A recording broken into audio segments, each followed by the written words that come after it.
Are we ready for religion? Are we ready to... I don't know, man. Am I ready for religion? Are you ready to accept the word? The word. The word of Jeff Keighley. The word of the Pope. What flavor of Doritos do you want, my son? Wasabi. Oh, dude, I totally eat that. Wasabi Kit Kat is amazing. Wasabi? Oh, yeah, that is. That's really good. Freaky Kit Kat. I like that. I've never tried a wasabi one. The Freaky Kit Kat? I want Toblerone, the wasabi.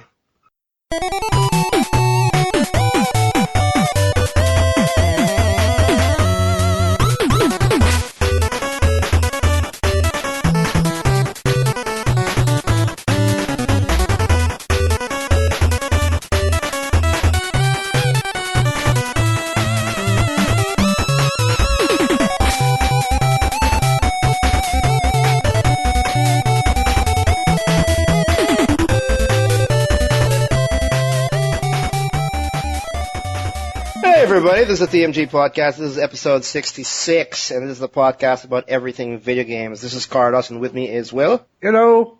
And Miggy. Hi. And we're back in Skype mode again. Sorry if there's a little bit of a lag or anything. Where's the lag? We can't do anything when PLDT is just, on our case. I don't know.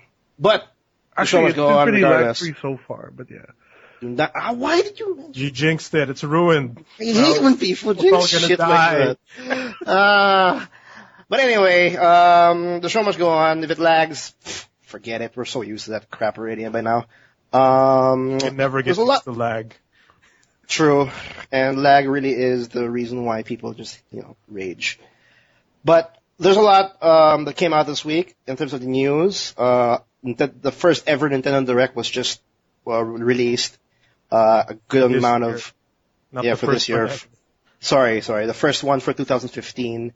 There's a great number of announcements coming out of Nintendo Direct. And aside from that, we got something for Guild Wars 2, something with a new Total War, more Mortal Kombat, and a lot more. So we'll take care of that in this, maybe around the second half. But before anything else, just like in any other episode, we're going to talk about impressions. Will, I'm kind of pointing at you. Oh, because you've probably been seeing me playing Legend of Grimrock on Steam. Yes! No, actually, no, I'm not online. Oh, okay. Well, actually, I've been going through my backlog, and I finished Legend of Grimrock 1, and I started on Legend of Grimrock 2, which I picked up over the holiday sale. And it's pretty much the same engine with a few graphical improvements, but the nice thing now is it takes place... The last game took place entirely within a dungeon. This one takes place above ground and underground, so there's a lot more variety, a lot more color to the scenery. You're talking about the second one. Yeah. And it still feels like an old school gold box Dungeons and Dragons game, which is a good thing. Is it gold box? How do you describe that RPG? It's like a paper and pen RPG, or? Well, when I say gold box, like if you remember, this is like in the early 90s, I guess. Like Dungeons and Dragons was being Eye of Beholder kind of. Yeah, games. The license was with I think Strategic Simulations SSI. I think that was the name of the company, and they released a series of Dungeons and Dragons games with a gold box. So that sort of became known as the Gold Box series. I think it's Gold Box. I'm not sure if I could be wrong. Could be a different color, but I think it was Gold Box series. But yeah, it feels it's an old school style like RPG. Like you walk in a grid. If you ever played Might and Magic, it's very similar to that. The original Might and Magic, not the Heroes of Might and Magic. Also, is Dragon Quest somewhat similar? No, I have never. Dragon Quest is more of a Japanese RPG style. This is really...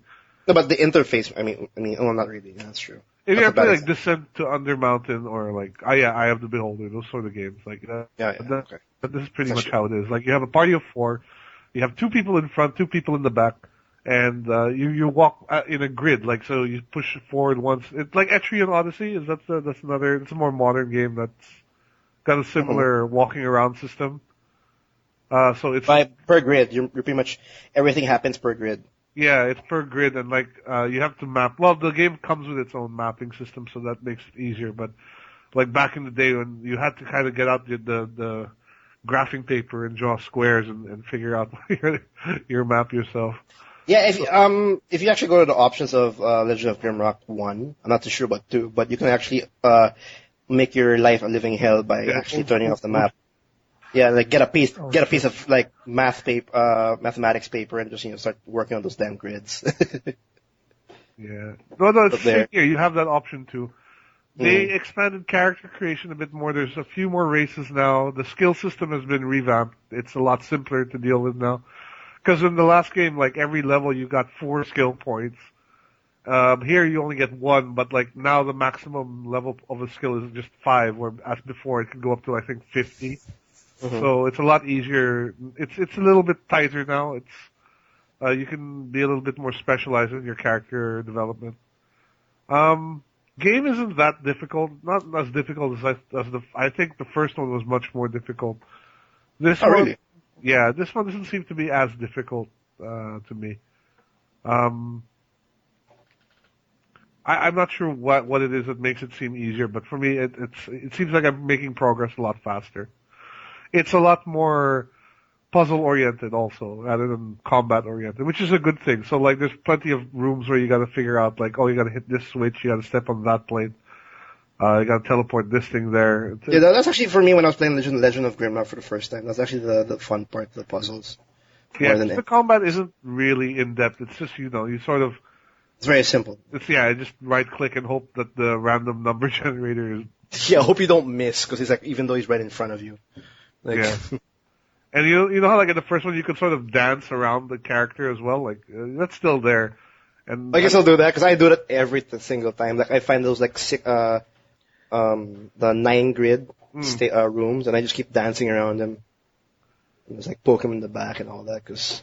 I'm actually not sure what the connection is this game has with the last one. Like, so far, there doesn't seem to be any real connection, like, apart from the mention of a certain, like, character, I think, or a certain religion, Nex, which was mentioned in the first one, because you found a sword of Nex in the first game, and now that seems to be being mentioned a lot more. But other than that, there doesn't seem to be any connection.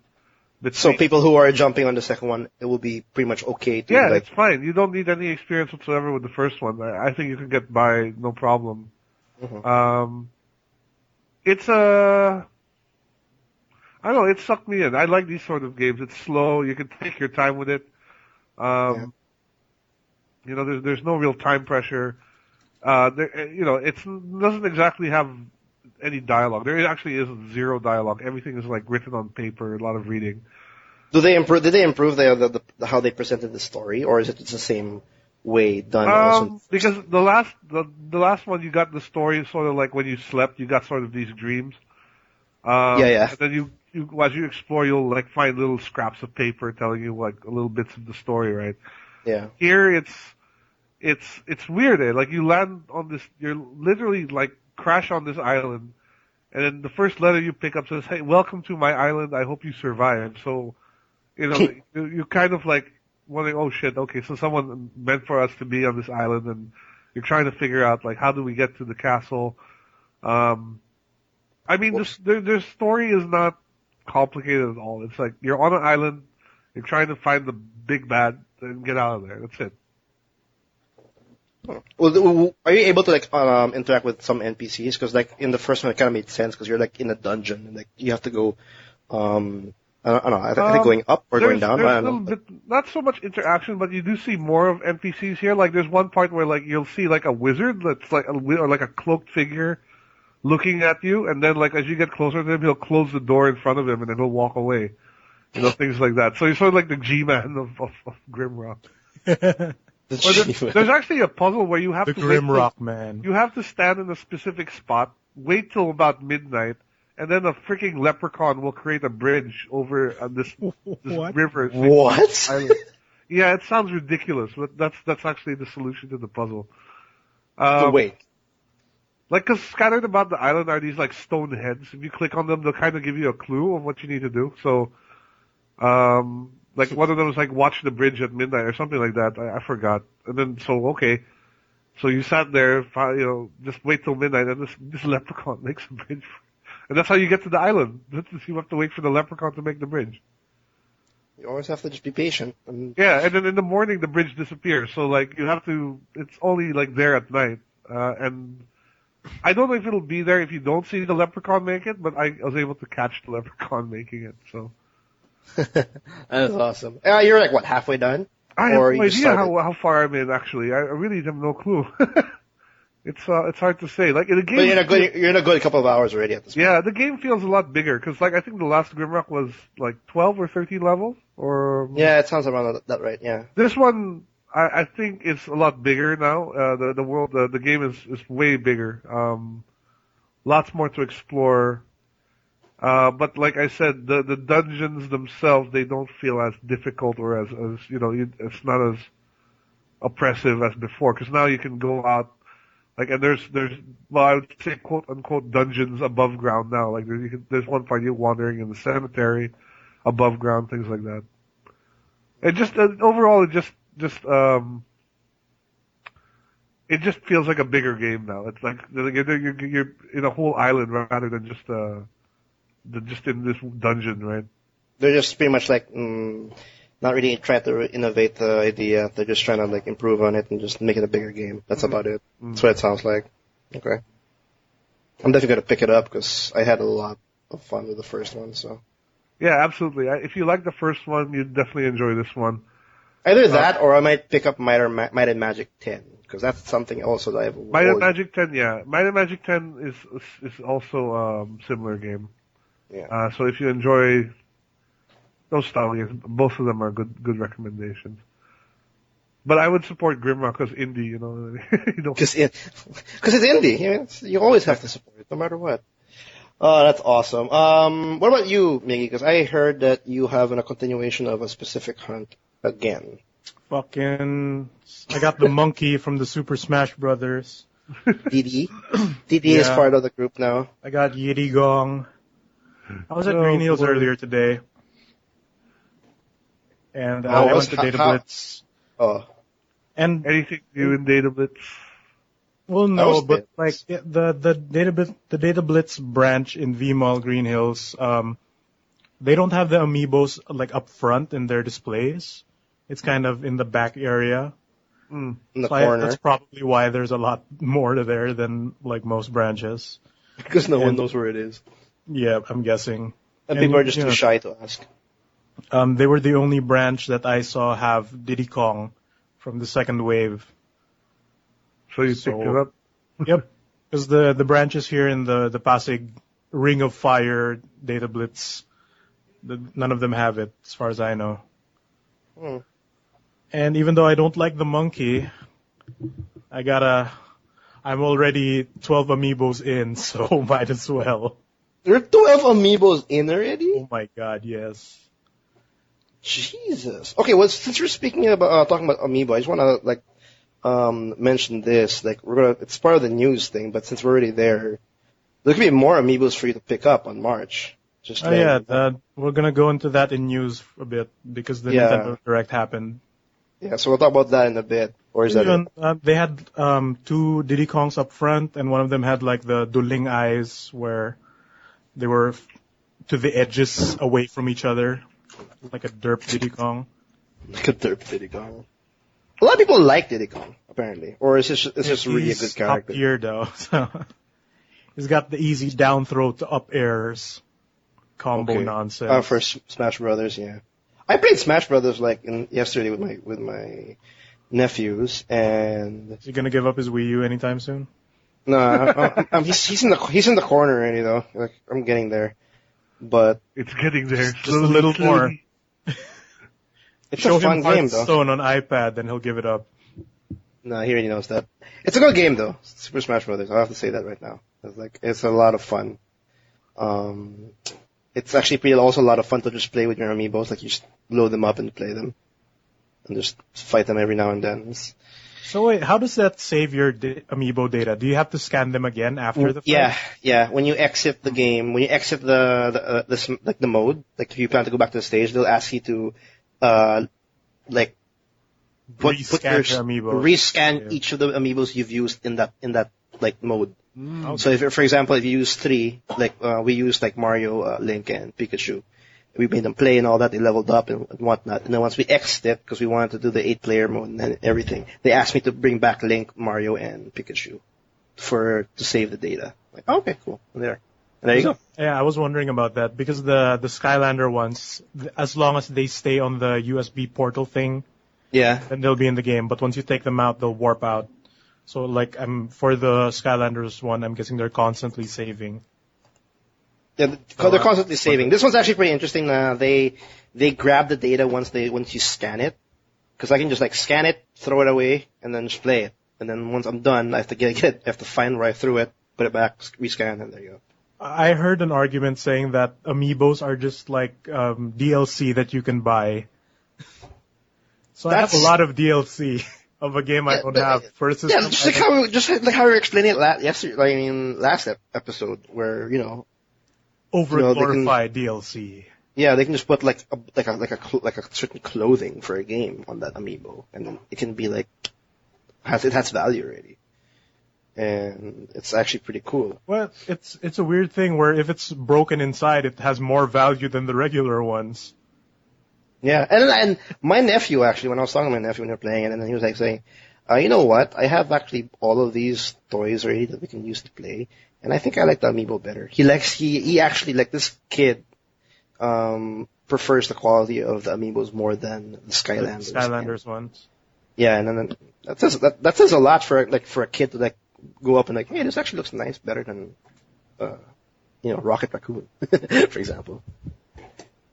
And that's it. I just wanted to say that Smash is fun. I want to play more. So yeah, that's my newest member of the Amiibo run. I might get Yoshi just out of obligation, even though I hate that dinosaur. And then after that, you're still gonna try to get the rarer ones, like Yeah, after I get Yoshi, I'll be only missing the rarer figures, the Holy Trinity, and then Pit and Captain Falcon for Wave 1 and 2. Wave 3 is gonna be a bitch. Oh god. Wave 3? Oh, I'll talk about it in... Wave 3 it has the Mega Mans. So that's gonna be a debacle. Aside from the Amiibo bullshit, I've been playing DuckTales Remastered. Yay! Because it's one of the free games that came out on PS Plus for this month. It's cool, it's super charming, they got as far as I know, all the original voice actors from the cartoons. Yeah. While they're still alive, so. Still alive? Yeah, and like each stage has a cutscene or two where it uses like humor and dialogue like straight out of the show. It's really neat. If anyone grew up playing DuckTales, watching DuckTales rather, this is a game they should all check out. I think it's even out on PC, so. Yes, it is. All consoles. It is. It's available everywhere. Except Wii U? Maybe. We should double check. It should probably be on Wii U. Well, definitely you can get DuckTales on Virtual Console, I think. I don't think it's available. But I actually never understood the love affair with this game. Like, I know it was a good game, but I didn't realize it had such a huge following. Memory. It came out at the age where Capcom was releasing. It's also on Wii U, I just want to say. Sorry. I'm so used to anyway, go. The old NES game, DuckTales, came out in the era where Capcom was just letting out a lot of good licensed games. Like they had the Darkwing Duck ones. I think they also made the Aladdin game. So the golden era of Capcom, I guess. Of Capcom Disney collaborations. Yeah, basically they had the same like visual and audio quality as like the Mega Mans. Yeah, and now there is no collaboration because of Marvel. No, but like Way Forward handled the remastered, and Way Forward is really good with like 2D games. They have really great like art animation and all that, and then the guys who used to work at Way Forward made Shovel Knight. That's also really good. So if you're PS Plus and now, you can still get DuckTales up until I think for PS3 14th of February before they switch it up or something. Yeah. So I don't remember. It's like a hurricane. Yes. Okay, fine. I'll accept that. I'll accept it. I played DuckTales like when I was a kid, and yeah, I'm also the way I don't really quite understand it. I mean, like, it was a fun game, but yeah, but not like to the point where when they announced Remastered, like, oh my god, DuckTales is back for good. Yeah, as much as I like the game, like after a while I get sort of bored with it. I think I'm trying to work an LP into it just because it's a short game. I'm at the last level now. And okay. Yun.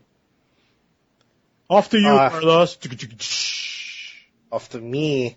Good thing we actually divided because I'm going to also go talk about an RPG. But actually, before the last thing on DuckTales, I'm just curious, like, because like you said, this is from Capcom's golden age of like Disney licenses, right? Like in the one of the early 90s, I guess, or yeah, early 90s.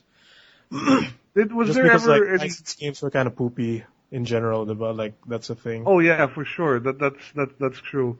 That's but like trope. I think now that I think about it, I'm looking at the video of it now. Like the gameplay looks very Mega Man-ish. I guess maybe that's why it felt good, was because like they basically, you could literally like replace like Scrooge McDuck's sprite with Mega Man and the game would work, I think, you know? Yeah, the art direction looks very Mega Man-ish. Then it feels like the smoothness of a Mega Man game. Yeah. Yeah. Okay.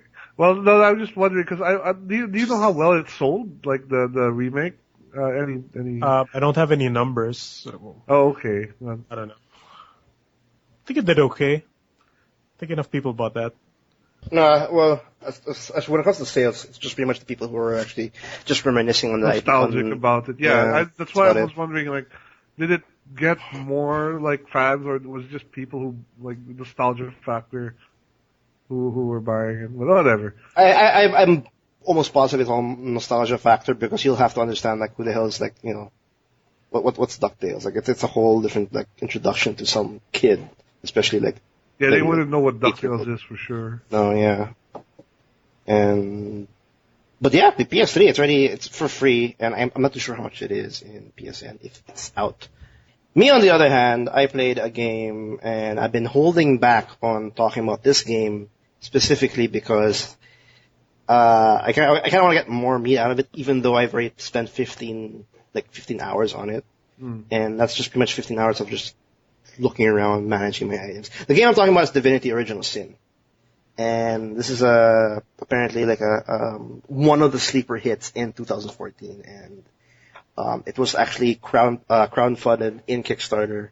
Someone, you know, I forgot how many, like 21K Kickstarters backed this up. It came out a really good game. A lot of people loved it. A lot of people didn't expect it to be this good. Apparently, even the critics love it, the fans love it.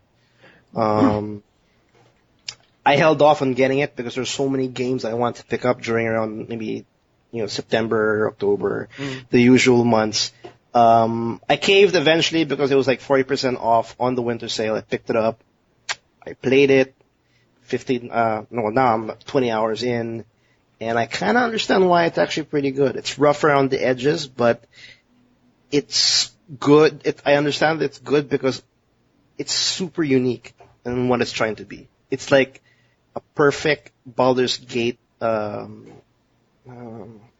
can't say an actual not actually a clone, but more like a successor. Like, right. It's like Divinity: Original Sin. This game is trying to take the concept of Baldur's Gate, Icewind Dale to another level. It's not like, for example, Dragon Age, where they try to mask what you like about the game, like the whole boss and, you know, and then managing 4 people and whatnot. This one, they just kept what of that, and they added so many different elements to it, and it just made it completely a unique game. It's not like Baldur's Gate. It's not, it can't be also like Dragon Age because this is the most interactive RPG I've ever experienced. Did you ever play the older Divinity games, out of curiosity? No, this is my first one, and I got pulled in just by sheer like word of mouth. But that's a good thing because it means to say that you can enjoy this game without any prior experience. I have no knowledge of the lore or how the games were in the past. Like this is just my first one ever, and I just jumped in because people just loved it out of just because they played it, they gave it a chance, and bam, 50 hours in, they're just completely satisfied.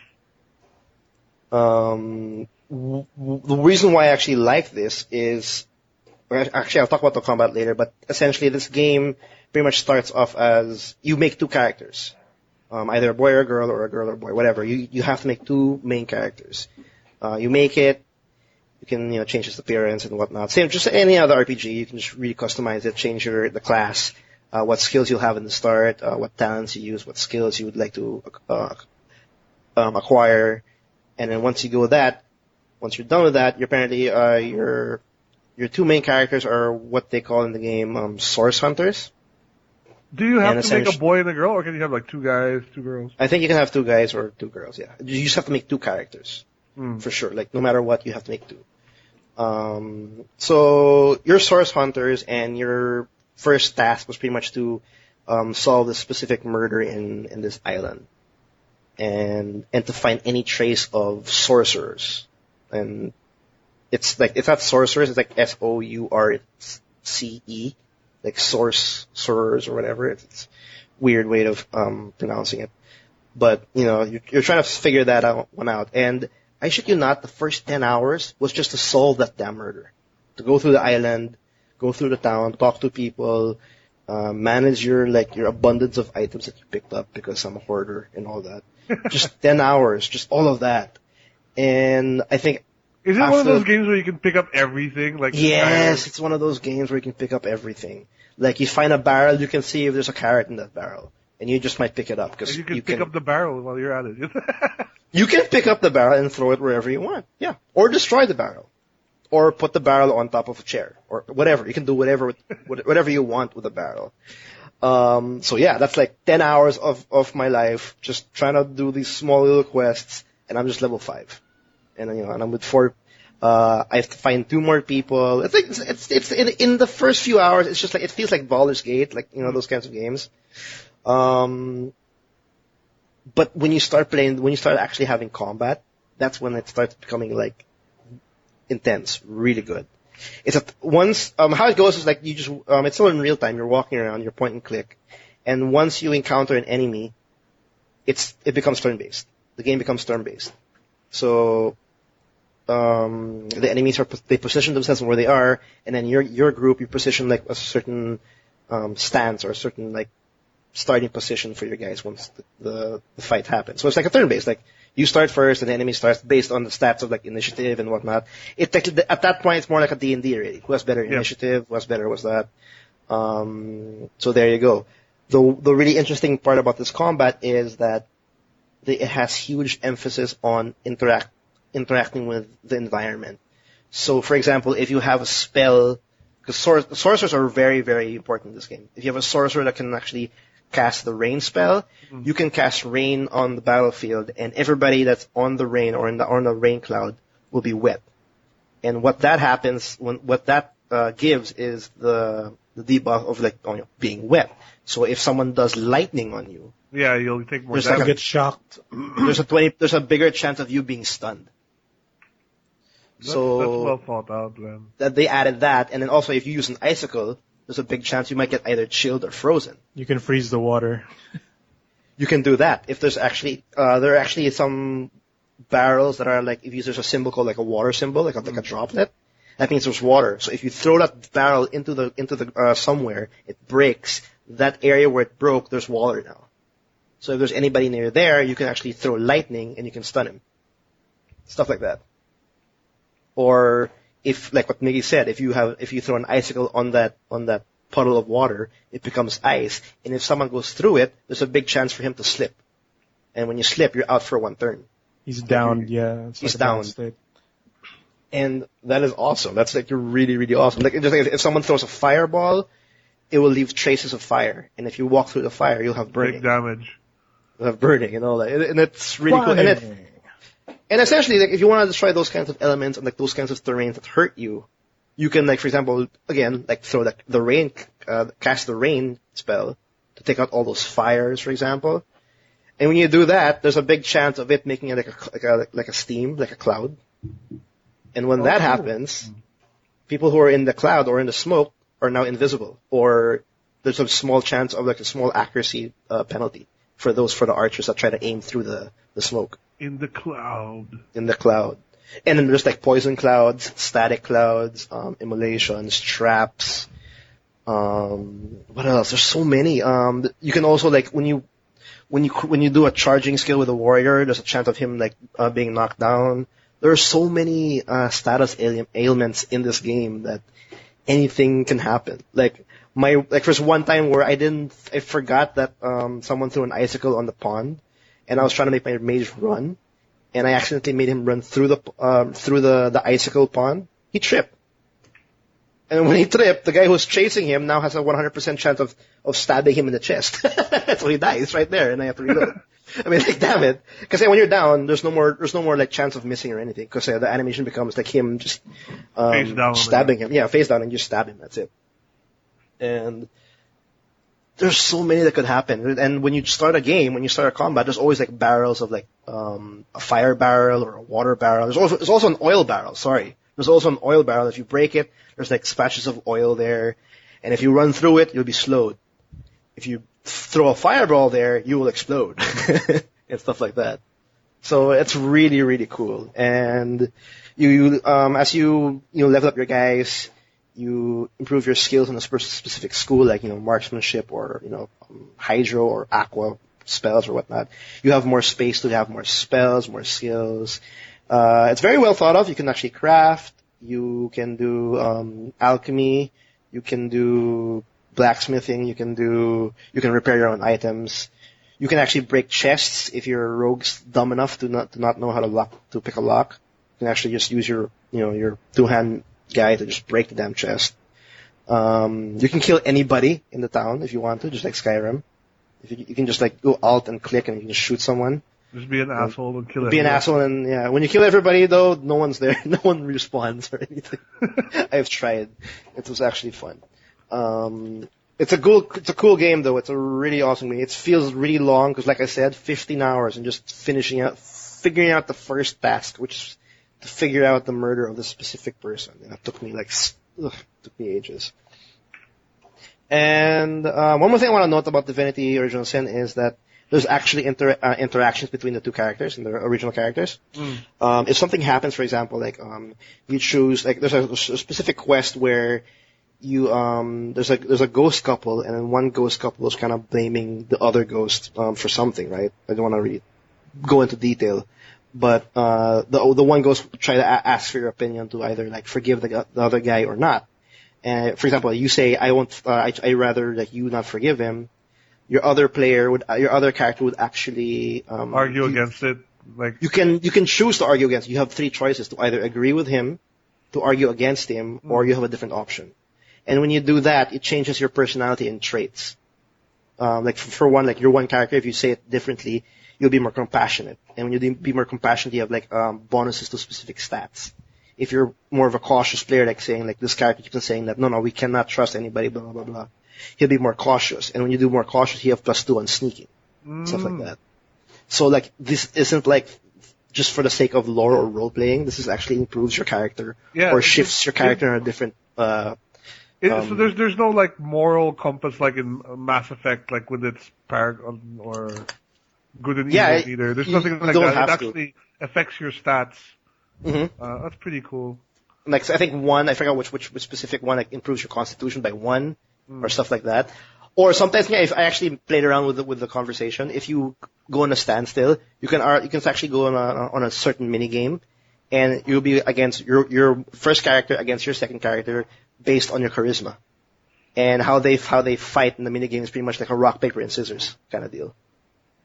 And whoever wins will, like a couple of rock paper and scissors will win the argument, and then there you go. It's really cool. It's really really interesting. How's the overall plot like? You talked about the. It's still building up there because it's still building up. Like the whole purpose of being a source hunter is to like get rid or it's more like a Templar kind of Templar mages kind of deal with Dragon Age. Like you're trying to take control because the sorcerers are very strong individuals in the world, and people with swords could lead to like destruction and chaos and whatnot. So you have to find these people and either put them in their place or take them down or whatnot. So essentially, the plot from what I'm seeing is a big threat is coming, and source hunters are the only ones that could pretty much stop them. And after the first big like the murder mystery that I had that I encountered on like once I played the game, it's now leading up to like I have to find the specific witch or the specific source hunter. So it's still building up even at like hour 15. You know what I mean? It's still I can't say yet about the story, but it's intriguing enough to like the overall plot. But I think I went through maybe around 5-7 mini stories about like certain quests, because when I was going through the murder mystery or that whole murder, there are quests that I was able to pick up that interact with each other. Like if you do this or you do that, you'll eventually find the item that you need for that quest. So in the end, if you do everything or you just go through the main quest, you'll pick up what you need for the other side quests. So you won't really like miss out. And some of the side quests are actually also pretty interesting. And I can talk to animals now. Okay. Do they have anything interesting to say? You're like Aquaman. Actually, I read on that little quest of mine, the whole murder mystery. It'll be easier if I actually learn the talk to animals trait for my ranger, because I have to go to the graveyard. There's a dog there, and he actually will lead you to specific like clues of like the clothes worn during the murder and whatnot. It'll be easier that way. But yeah, if you see a rat, you can talk to him, but you will just say like, oh, my brother is in this little big shanty house alone. I wonder where that is. And then I just shoot him, and I get 80 XP. You shoot the rat? I can shoot the rat. I can shoot the crab. I can talk to the crab and shoot him. Talk to the crab? The crab, yeah, the crab. The crab told me there was a pearl hidden in the fucking rock, and I look at the rock, there was a pearl. Then you kill the crab. I kill the crab. It's 80 XP. It's 80 XP. For the crab. Dude, XP it's no joke. I wish I could get but 80 that's just XP hilarious. from killing I'm sorry. It's like... I killed him. It's XP. It's like the start of every Baldur's Gate game. You go into a dude's house and kill a bunch of rats. Because like seriously, like if I look at a barrel and I see a carrot or a cabbage or whatnot, I'll pick it up. Might as well. Still items. If I see a rat, I'll kill him. It's XP. Why not? It's a waste if I don't. It's RPG. It's RPG, man. That's how I do it. I hoard XP in items. And is there like respawning enemies though, or is there like a limit to no. From what I've seen, no. I mean, once I cleared, like for example, the beach in that area, on the starting area, there's no more orcs or there's no more enemies. It's like just a sea of murder. I also noticed that it doesn't refresh. Like the time goes by and all that. I don't see any night or day-night cycle, or NPCs moving around. But I do notice that if you drop a fucking weapon on the ground, it'll be there forever. Like no one will bother to pick it up. No one will bother to pick that up. So that's actually pretty cool, because once you get a quest item, it doesn't, and you finish a specific quest, it doesn't go away. So I don't know if I need it or not. So I tend to just leave it in the market, like where the carrots are. I just put all the pamphlets and all that crap just right there if I need like any kind of paper or whatnot. It's weird. But that's it for Divinity Original Sin. It's definitely a great game. If anybody likes like old school D&D style, or maybe rather Baldur's Gate, or even Dragon Age, like just for the modern people, like who are now into Dragon Age 1, 2, and Inquisition, this is an awesome game to jump in.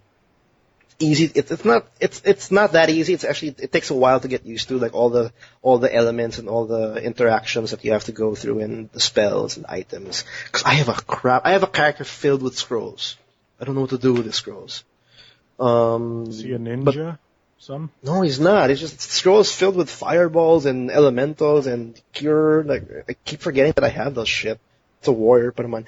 Anyway, it's a great game. I'm starting to see why they consider this as a big sleeper hit, together with, for example, Shadow of Mordor in 2014. Like I think it's also a Game of the Year contender for some sites. Well, I definitely think it should have won over Dragon Age for RPG of the Year. Yeah, you were saying that, yeah. And I think Yeah, I think it's shaping up to be also like toe to toe with Dragon Age. Like it's good. It's good. Like, and no one expected it because actually the last couple Divinity games were, they were good. They weren't bad games at all. They were competent, but they weren't, anything particularly standout or special. And I guess, well, for one, I forgot the dungeons that you go through. There's one gripe I had when it comes to like games with dungeons and whatnot. The traps don't feel that dangerous. Here is another story. I mean, they can kill your guys like that if you do not pay attention. Like, there's always going to be like a gas cloud or whatnot, and you actually have to interact with again, more interaction to find a way to take away the gas cloud. Either blow it up or find a box to close it off or something. The going to the dungeon isn't like a stroll to the park, bam, fight, move on, bam, fight, move on. There's always like a clue, a puzzle, some lever that you missed or something. You have to read in this game. You really have to read this. The game does not hold your hand at all. If you miss a paper, you will get lost. I got lost at one point because I forgot to get a specific parchment in a desk. You missed the paper. Yeah, which led me to the hideout of some murder. But it's if you don't pay attention, you will get lost really easily. And I'm okay with that because it's been a while for a game that just let me be like, just figure it out. So for those who are listening in, like, you have to pay attention to this game. You have to, we have to read. You have to read them shit. And it's not fully voiced too, so you really have to read.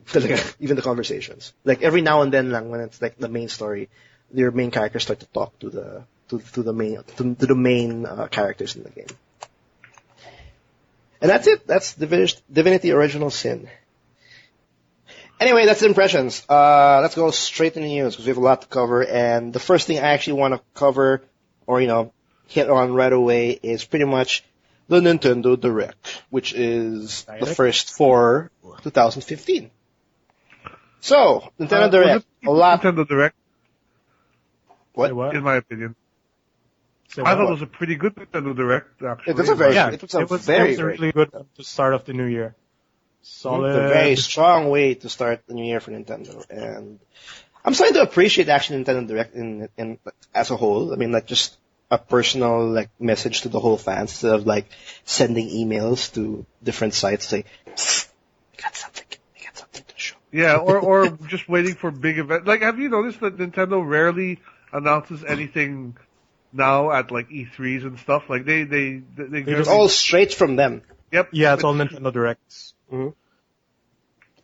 Yeah, like they were like in E3 last year, they were there. But it felt like they were there in spirit. That's what it looked like.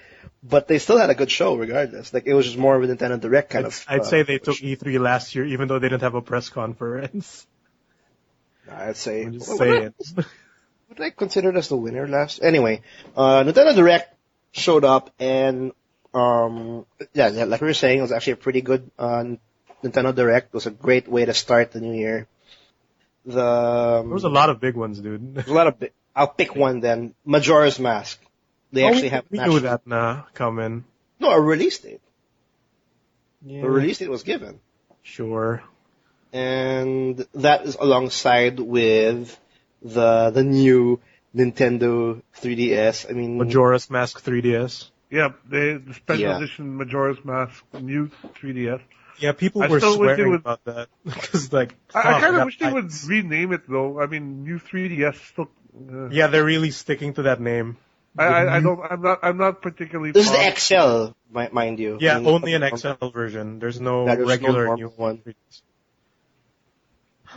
And that's. Majora's Mask looks super cool. Majora's Mask is like I don't think there's not much we can say about Majora's Mask unless you haven't played it. So if whoever hasn't played it, play it. I mean, like all Majora's Mask hype. Yeah. All the Majora's Mask hype like was unleashed the moment they announced it was a thing. Like back then, because when they said Ocarina of Time, they were like, "Oh, they have to do Majora's Mask, right?" Yeah. And then 2 years later, like they've been quiet about it, and then boom. But now that they've announced it, and I know it's coming out, I'm like, okay. It can just come out. I'll get it eventually. Then let's go to the Nintendo 3DS new. The new Nintendo 3DS. Nintendo 3DS. I Do don't you think guys it's worth will bother? upgrading to if you. No, I already have a 3DS. I don't think the inclusion of that extra little button is strong enough.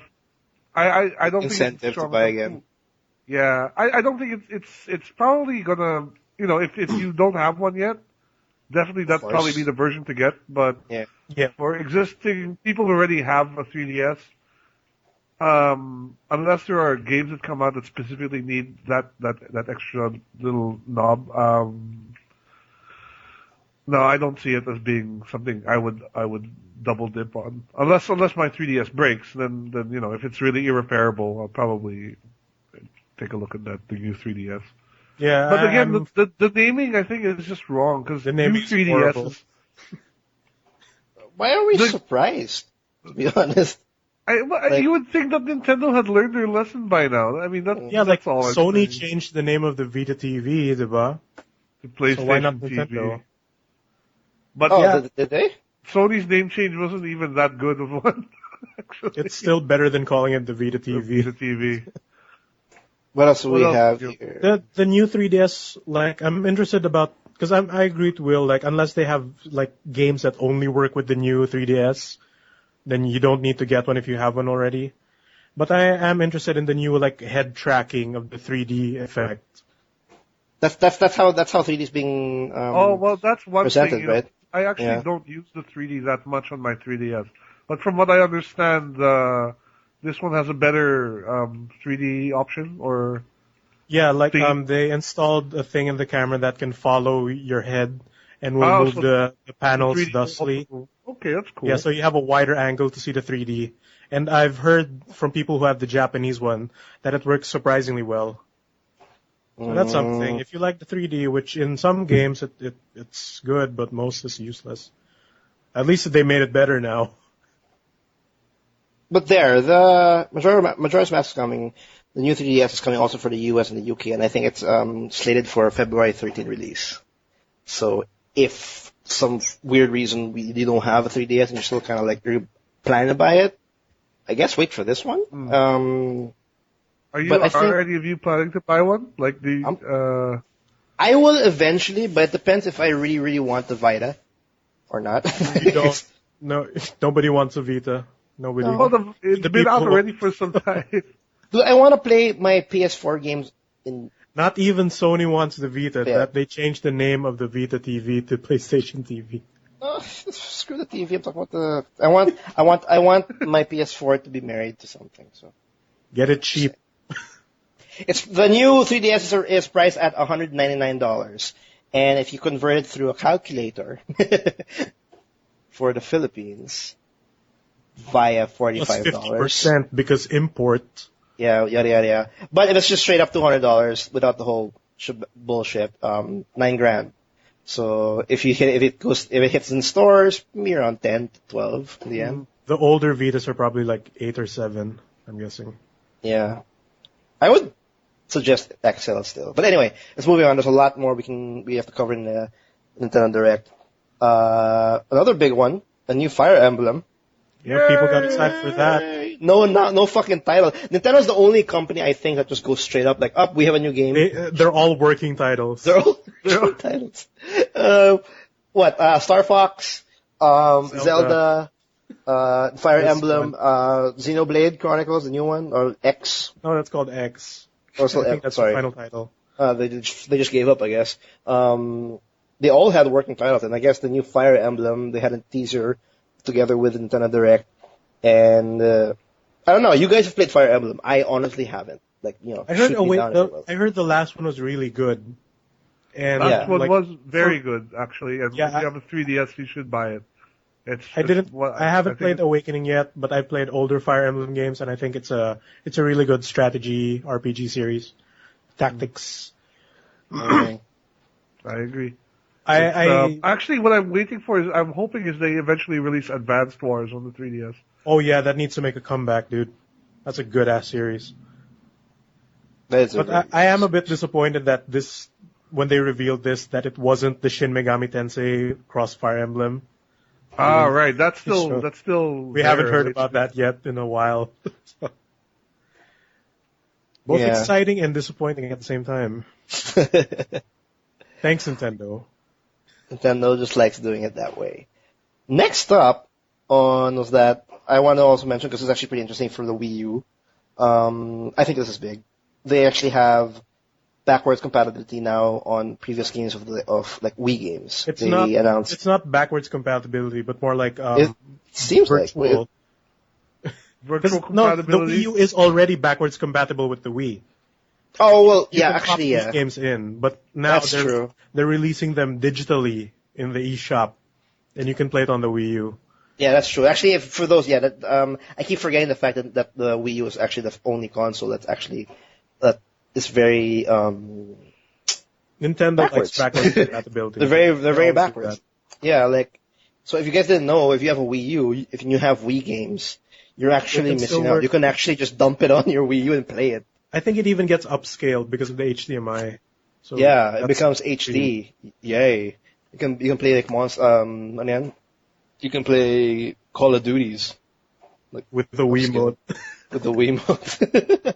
Dude, I tried that. That was horrible. It's horrible. Yeah, it's really. Yeah, but the eShop though, they're like what Miggy said. It's they're now the eShop for the Wii U has technically also backwards compatibility. You can download Mario Galaxy 2, the Metroid Prime trilogy, and Punch-Out. I'm not too sure. I think that's just the first series of downloads. Those are really good games, especially the Metroid Prime trilogy, because that's 3 games in one.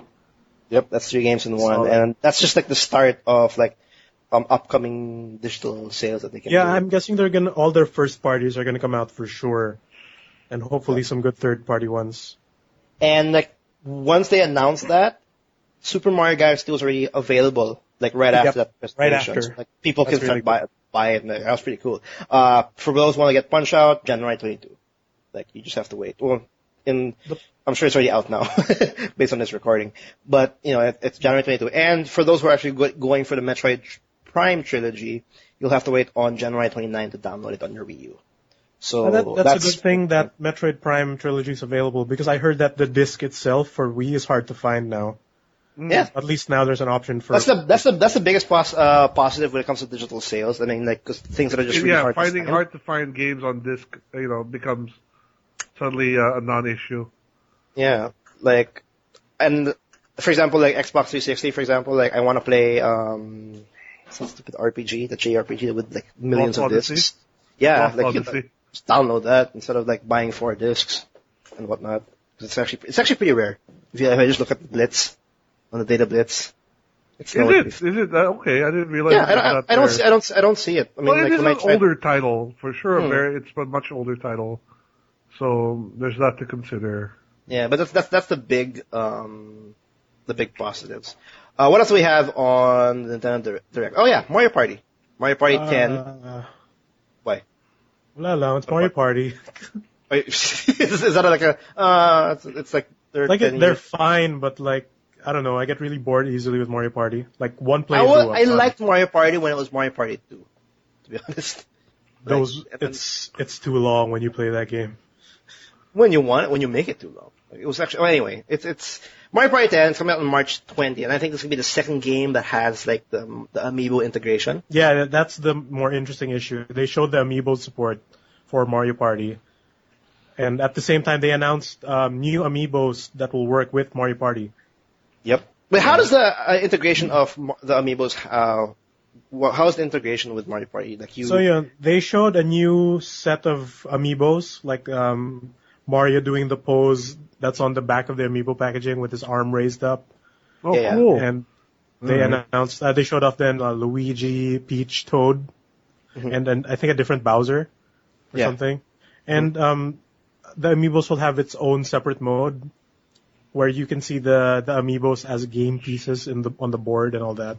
Nice. And stuff. And they also showed their integration with some of the Super Smash Brothers Amiibos. So they showed off Donkey Kong, and I think Bowser will be compatible. That's pretty cool. That's cool. The only drawback is you have to delete your Super Smash Brothers data on the Amiibo. Oh, if you want And to there work you with go. No, they buttered it up by saying, like, if you're not using your Donkey Kong Amiibo for Smash Brothers anymore, you can use it in Mario Party 10. Well, in fairness, though, it is actually pretty easy to level up a character. To be honest, you can always, like, Smash. teach your Donkey Kong to do more bullshit again after. Yeah, you can always, like, Amiibos are... Once you can get them teach- past 50, like, diba, you can only teach them so much before they kick your ass really hard. Yeah. So... Or you can just buy another Donkey Kong Amiibo. God, they're gonna make those Yeah, forever. that's true. You can always buy another Donkey Kong Amiibo. No, but it's kind of like too bad. Like the chip in the Amiibo is not enough to hold at least data for 2 games. That's fine. I have no problem with that. But it's fine as long. I like the fact though that it's like you can like there's now talking about like past Amiibos working on new games and then new. Yeah, that was hopefully that was always the big concern. Was like how will Amiibos work, with other games? But now we people have. assumed that the Smash Brothers Amiibos were the only Amiibos to come out. Like they thought this Mario would work in every game. But business will not let you do that. No, of course not. No, Mario can always have different poses. I'm not surprised at all that they announced a different Amiibo. Yeah, like we were fully expecting poses. this. That seems to be, it's fine. it's like in trading card games when they'll have like you have a million Pikachus. Yeah. Jungle Pikachu, first edition Pikachu, holographic Pikachu. Or like in Magic. In Magic, they release it, they ban it, and they re-release it, and they ban it, and they release it. Oh, hell yeah, like Magic and Yu-Gi-Oh! Like, this card is banned for this generation. 10 years later, it's not banned anymore. Or it's not meta anymore. Like, it's in the back end already, but it comes back again with a vengeance, right? Stuff like that. They're gonna rebalance it to bring it back. It's about rehashing and whatnot, and it's a common, like, practice, but I like the fact that it's already starting. I hope the Amiibo starting. Yeah, the Amiibo integration's already starting as early as like right now. I mean, like Amiibo came out like in Christmas, and now like new games out. There's more Amiibos to come out, and they're not even done with the waves for Smash Brothers, and they already have this lined up for March.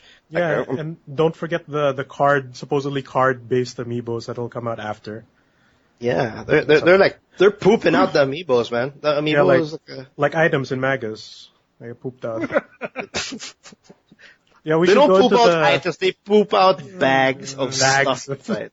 Bags of rocks. We should go into the new Amiibos announced. Yes, please. Like, you take the floor on this one because you like. Yeah, because they already revealed Wave 3 of the Super Smash Brothers Amiibos. I think even last month, pa. Mm-hmm. So everybody's gonna fight over that. It's gonna have Mega Man, Toon Link. I think Ike from Fire Emblem. Is there Sheik? Now Sheik is part of Wave 3. So you're gonna have to get on that as fast as you can. Dude, I want Sheik. I want to train my Sheik to do awesome tricks. Do bullshit. Yeah. To do my bullshit. Aside from Wave 3, they revealed Wave 4, which will have Wario, I think. I don't have the full list. Do you have the full list?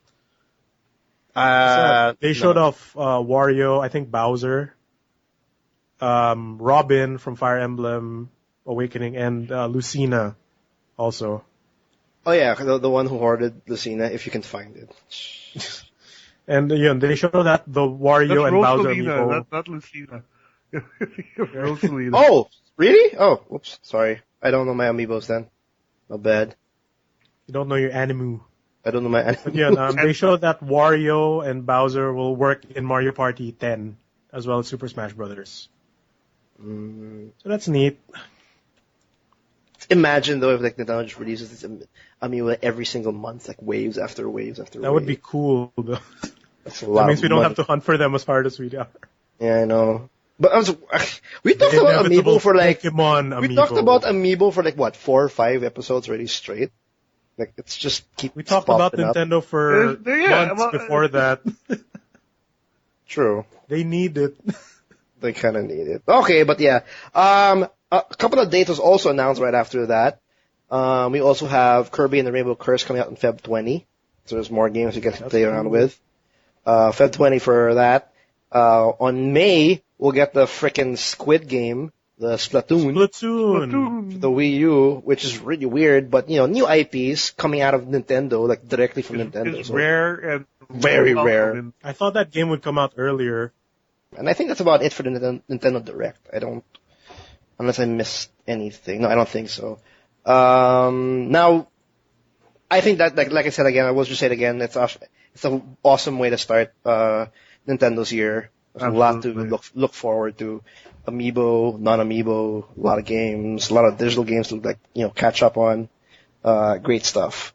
Moving on, we have Mortal Kombat 10. We got a showing trailer a little bit of skin.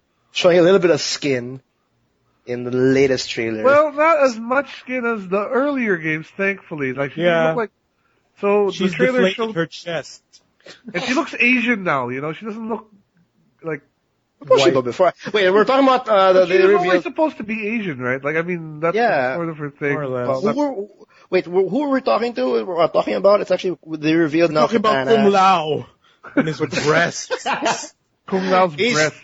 And Kung Lao is Asian, so he was Asian, right? Yes, he is Asian. Yeah, Kung Lao and Katana was announced to join the roster of Mortal Kombat 10, and goddamn that damn freaking fatality coming out of Katana. Yeah, we got even a short tease to Kung Lao's fatality. The trailer was in 60 FPS, so I think it's the first time a lot of players also got to see how the game will look like playing in 60 FPS. It looks fantastic. Great. It looks so fucking good. Like, it has Mortal Kombat 9 seems really old school already compared to, if you put that side by side with Mortal Kombat 10. Well, Mortal Kombat 9 is poopy now if you go back to it. There's so much elements happening. I mean, so much going on. Yeah. And it looks so smooth. And, 60 FPS. And, well, the other thing besides Kitana and Kung Lao was we saw Goro, as a pre-order character. Order bonus. Some people are a little miffed at that, but this is NetherRealms. Eventually they're going to release a Game of the Year edition and all that. Oh, hell yeah, like an ultimate nonsense bullshit. Yeah, but I'm expecting Goro will not be will probably be banned from tournaments for the first, year or two. It's usually like that, right? How does the DLC characters work when it comes to tournaments? They can't be played, or it's just... No, it depends on when they're released, I think. Or if they become available as a regular DLC. Available to get it. Jill and Shumagorath in Marvel vs. Capcom 3. They give were everyone enough time to buy and play them before they make them tournament legal. Because by the end of now Injustice, I think every character is legal, right? Yep. All the DLC characters are legal.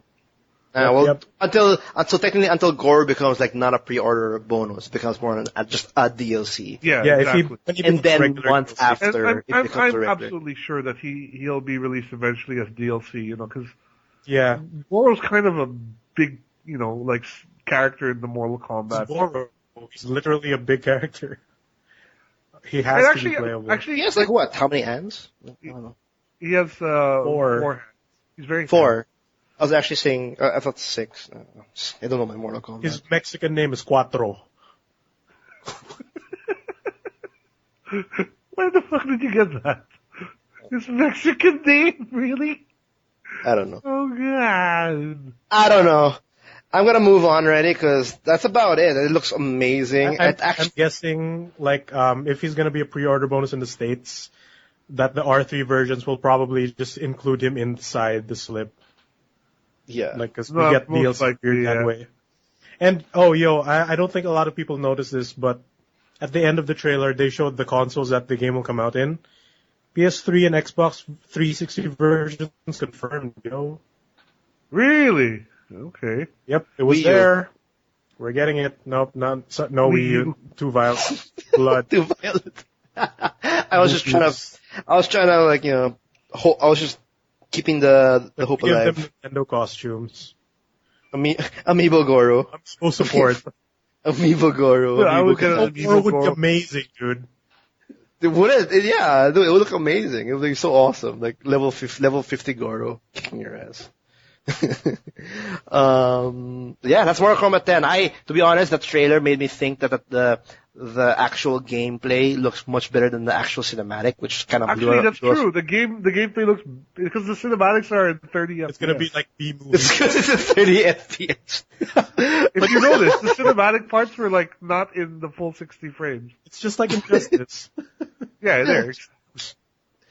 FPS equals improvement. Sequel allows different styles, where it's basically different hats. Yeah, he has a Tron hat, he's got a spiky hat. And I guess he'll have a regular hat at some point. The buzzsaw hat is his trap mode, and like it lingers in the air. And when you walk into it, it goes back on his head. It's so cool. He has different hats. Well, I don't know. Well, how else? Raiden has a lightning hat for his trap modes. Yeah. Anyway, that's Mortal Kombat 10. I'm actually really excited for it. That's what, 30, that's 30 characters with each 3 variations. Yeah. That's a lot of content for a fighting game. That's a lot to learn. It's gonna be 20 characters, but with 3 different styles, so times 3, more or less. Yeah, and then not to mention this is the DLC pa, so. Mortal Kombat looks amazing. Another big reveal this week is for all you Guild Wars 2 fans. An expansion is heavily teased at the end of the Season 2 living storyline. And I'm fully expecting that, because if you've been playing Guild Wars 2 lately, the living storyline is leading up to another big baddie. Yeah, exactly. Another big bad. Yeah, because if you guess it's not really a big spoiler, but pretty much Guild Wars 2, the big baddie was pretty much an ancient dragon, a big dragon, and like the whole world will have to band together and fight against this dragon. And the expansion, what we all assume is an expansion based on the ending cinematic of the story, because it's not officially announced yet. Like they're going to be announcing this officially on January 24th. There's going to be some kind of event hosted by Guild Wars, and then they're going to pretty much announce something. But it's pretty much confirmed already. For the expansion, it's to be another big baddie, another big ancient dragon that they have to face. And a lot of people are already confirming that the name will be called Heart of Thorns. Again, not official until January 24. But Heart of Thorns is a big emphasis already on one race, and it's the Sylvari. And if you guys have to check the story on the end of the Season 2, it's a very interesting way to start the expansion. I don't want to spoil it. But, it's heavily on one race, and I just can't wait. Like, I don't know how they're gonna expand this huge game that gets updated every single month since it got released. I don't know if and it's for free. And it's for free, yeah. I don't know if they missed a beat yet so far in terms of like constantly adding content every single month. Granted, I think some of the content is like being rehashed, like, Halloween or whatnot happening on October. Yeah, the Halloween stuff, the holiday stuff, it tends to be repeated regularly, but it's still fun. Like it's still, the activities are still pretty fun. Yeah, they rehash, like for example, like the Halloween, but you're fighting the Headless Horseman, and then the next year you fight the Headless Horseman again, but in a different way, which is that's cool in the sense like they don't bother like, here's another fight of you, another chance to fight the Headless Horseman. No, they just change it up. Something happens. They even put a story to it. It's pretty cool. But they haven't missed a beat from what I'm seeing. And now they announced an expansion. I don't know the details of it yet, but I don't know. They're gonna add maybe an extra race, maybe another class, or more skills. Who knows? But I'm definitely in for this. I might just get it once it comes out, because I've always been a Guild Wars 2 fan. And I can't wait. So there, January 24, check it out. Let the speculations begin about the expansion. I am looking forward to that too. Yeah, I'm looking forward to it. And the last bit of news for this episode, and there's not much information about this, but Total War Warhammer was accidentally leaked through some art book or whatnot. From like a magazine article, I think. Or something like that. And when I heard that, I'm like, dude, that's an amazing combination right there. Yeah. Warhammer, I don't know, 40K or whatever, doesn't really matter, but Warhammer with Total War, I'm so over that, man. I'm so gonna play the goblins so bad. It's actually not 40K, unfortunately, but like, it's still, Warhammer's still such a awesome license. And I think Total War series is like a perfect match. Perfect combination. It's not officially announced yet from at this point, but just thinking about the concept of that, like just putting a total war, like screw the whole history thing of like different like Caligula or whatever, or Japan or Shogun. No, let's go straight up fantasy. Let's go Warhammer. Perfect. Boom. I can't wait. I want to play the goblins so bad. The orcs and the goblins, yeah. Yeah, with the worst morale in any army. But anyway, that's for the news. There's a lot to take in. Thanks Nintendo. Thanks Mortal Kombat. Thanks. But we're gonna go straight up to our main topic, and it's a topic that pretty much best suits what's going on, especially here in the Philippines. Yep. The PayPal visit, and I think it's the perfect time to talk about this specific element that sometimes we see in games, sometimes they try to implement, and of course that is religion. Yeah, religion. How is video games taking religion? How is it being handled? We thought it's I don't know, it's actually a very dicey subject. I always consider it as a dicey subject on how they try to implement that kind of element into either the story or their gameplay, whatnot. But yeah, Will, you're gonna take the reign on this one. Yeah, more or less. I did a bunch of research in it. I think, like to begin off, I think it's a little bit of a generalization if we just say religion in games, because that's such a huge, very broad encompassing thing, faith in general, and the different types of religion. There's so many elements to it. There's the elements of the mythology of religion, but then you could also talk about religion as belief, as his faith. How is that demonstrated in games? Things like that, right? I feel the most common thing we see is using a lot of the lore. I don't know if lore is the right word, but like a lot of the history in a way. Well, lore. I know lore is history. Yeah, I'm talking about like because some games use actual history. And the other thing is also using it as a mechanic. Like, I mean, so I wanted to cover that in different ways. So like if we talk about religion as a mechanic, then we're looking at things, say, in Civilization, where religion is treated not, as a mechanic of the game play. And it's not really, explored in more than that, right?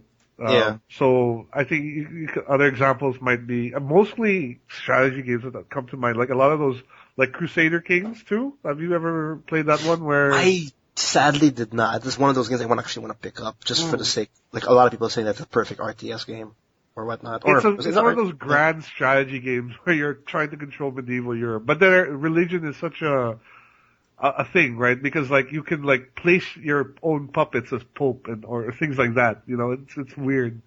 But you have games like that which take religion but treat it as a mechanic and not so much that. What I think is the touchy area is when you treat it as lore, when you start taking elements of the stories of religion and using it as lore. And a good example I was thinking about was like Dante's Inferno, if you remember that game. Yeah, it's based off of the book. About the book, right? Which takes trappings of storyline from Christian mythology. No, I was thinking about a poem or a verse. But it's a poem, right? Well, yeah. Yeah, there you go, yeah. Yeah, the Inferno, diba? Yeah, Dante's Inferno. It's called Dante's Inferno. It's called Dante's Inferno. So I was like, no, I don't want to say book, because I was kind of just trying to remember if it was actually just a poem or a verse. Because it's just, because they base it off, it's solely on just a couple of like, well-written paragraphs. And what's it called? The comedy, blah, blah. Yeah. And actually, it's Divine not Comedy. Yeah, it's not even actually, you wouldn't even say it's like proper religious lore, because it's not like in the Bible. It's not in the Christian Bible. It's like Dante's interpretation of it. And then, obviously, for those who don't know Dante's Inferno, it's basically a God of War clone, but takes trappings from that. It's the circles of hell. Poem. Right. And if you think about it, like God of War, like the only difference really between God of War and Dante's Inferno, apart from gameplay and stuff, is the source material. People still believe in Christianity today, and no one believes in Zeus and Greek gods. So I think there are some that God of War is essentially, you'd call it mythology now, but it's essentially religion. It was a religion at some point. I think there are people that actually believe on, like, for example, Zeus or Aphrodite. I'm sure there's someone I'm sure there are, like, there's still deities in some people's cultures. It's still just like how Allah or whatever. I mean like other gods for other different religions that they worship and all that. It's just different culture or a different way of. But that's the thing. I feel like how we treat like older religions that are no longer really in popular worship. Like it's easier to use them like as references rather than current religious beliefs. Like you don't really feel that offended by putting Zeus and Poseidon, killing gods. You're killing gods in God of War. Small lowercase g in God. But when you talk about, say, a game like Xenogears, which actually takes a lot of elements from. Oh shit, you're right. Xenogears. I was actually surprised. Okay, no, it's not really a spoiler, but you do fight a god in the end, I think. Yeah, and then there's the whole Tower of Babel thing, which is also from the Bible. In Xenoblade Chronicles, you live on two dead gods. Yeah. Like the planet you're standing on is basically the bodies of two dead gods. Hmm. Yeah, but the thing with Xenogears, I think what made it stand out to me was like it really was very obvious that a lot of the mythology and the lore in the game was direct. You could directly correlate that to Christian mythology in a way. Another game is El Shaddai, the Ascension of the Metatron, which apparently we make fun of it here in the Philippines because we have a born again group here called El Shaddai, right? But apparently, I did some research that's another name for God actually, and the game actually takes what do you call it? Takes liberties. Of course, liberties. Yeah, inspiration from the Book of Enoch, which was the one before the flood, and then you actually team up with Lucifer in the game to start to figure it out. I actually have to play through that game still. But I played the demo. I think it's a decent but a bit shallow action game. Like it's not bad, I'd say. Hmm. No, I guess the question is, well, one question is like at what point, how far can you go pushing like religions that are currently being, believed in today? It's like a touchy subject. How far can you go without offending someone at some point? People. I'd say nobody has tried to go like far enough because people get like people are offended. Scared, I guess, people get offended at the littlest things. No, well, that's actually pretty true because I think the one that comes into mind in terms of like how far you go. So far, I think based on like I guess I have to do more research, or if you guys like in the listeners right now can give a good example. But the best thing that can come up in my head right now is, weirdly enough, Little Big Planet 2. If you guys remember. Little Big Planet 2. Yeah, because when it was coming out, I think in November, Sony had to they had to delay the worldwide release of Little Big Planet 2. Because there was a song in it, I think, right? There was a song that had, I have to double check on this first.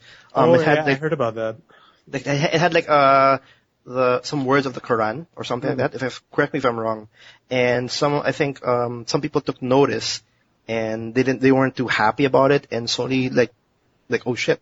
So they had to recall. I'm not sure if it's recall, but technically they have to take out that music out of that game, just to prevent any kind of backlash, because they had some of the words of the Quran or whatever embedded into the game, and I guess some people would take that as an offense. I'm not familiar with Islam, but is that really offensive to? I don't know. I mean, that's why I don't want to be that, but that's how scared the company would be, because they don't want to touch the religion that much. Like, oh shit. That's very dicey. It's someone's religion. Like, let's work this out first. I think especially nowadays, Islam is sort of the one religion that people don't really want to touch too much. I think when it comes to Christianity or Catholicism, like there's a little bit more liberty there. Because like you look at something like say Scribblenauts. You can literally type in God and God will Oh yeah, God will show up and he's invincible. Einstein is scared of gods.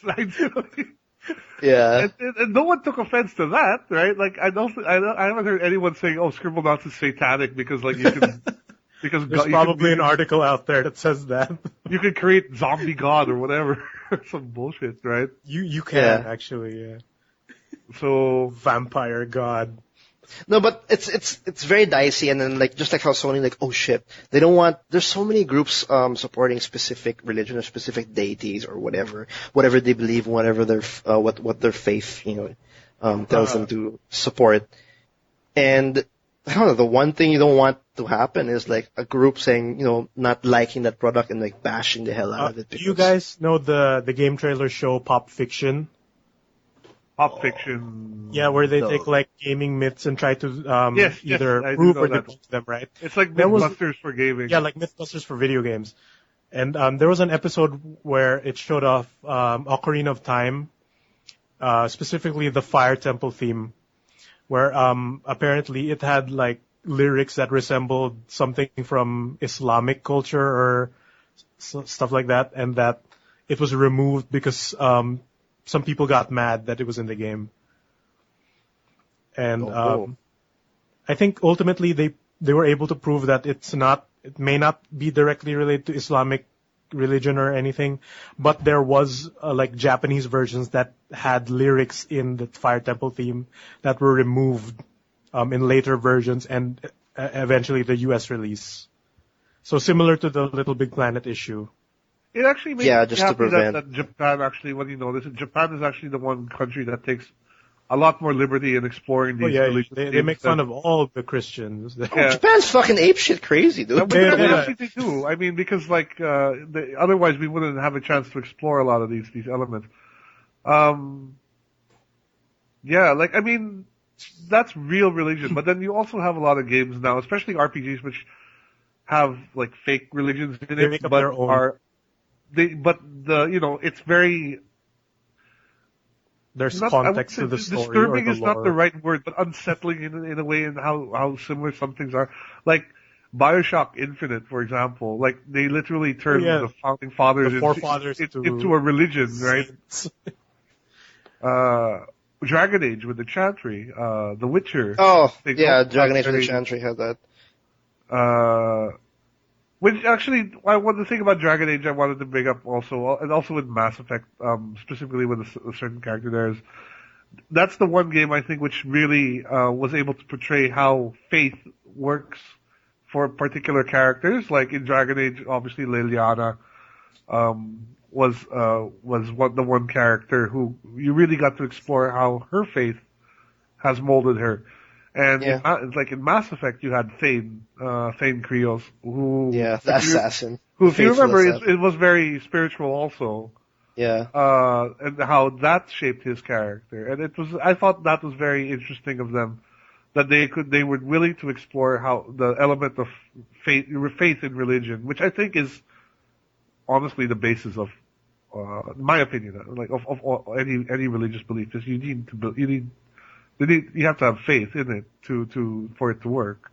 Yeah, faith and also belief, and then. But But and then that shapes up how that religion affects your well-being, your living, how you live in life. Like if you believe that specific way of doing things and all that, that's how it's going to change your life. Yeah, or how the challenges of the world like challenge your religion. Like Liliana obviously struggles a lot with how she's basically a spy master assassin and still very devout to. Same with Thane, if you think about it. Same with Thane, right? Exactly.